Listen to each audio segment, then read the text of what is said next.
Dallas টেক্সাসে crore crore Indian একসাথে আজকে বন্ধুদের সাথে চলে গেলাম ভারত ভবনে ডিনার করতে। এটা একটা ভেজিটেরিয়ান রেস্টুরেন্ট, বাট গিয়ে দেখলাম এত মানুষ ওরা রিজার্ভেশন ছাড়া ওয়াক ইন নেয়ই না। তো আমরা গেছিলাম তখন অ্যারাউন্ড 8 o'clock।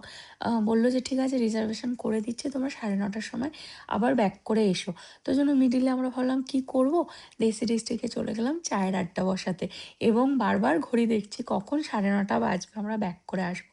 ব্যাক করে এসে দেখছি তখনও কোটি কোটি মানুষের লাইন। ফুল ভ্লগ আমি খুব তাড়াতাড়ি দিচ্ছি, সেই ভ্লগে আমি ডিটেলসটা শেয়ার করব যে আমাদের সাথে কি কি ঘটেছিল ওই দিনকার অ্যাকচুয়ালি। বাট আজকে মিনি ভ্লগে তোমাদের সাথে আমি একটুখানি এক ঝলক আর কি শেয়ার করে দিচ্ছি যে ফাইনালি থ্যাঙ্কফুলি আমরা ডিনার করতে পেরেছি অনেক অপেক্ষার পর।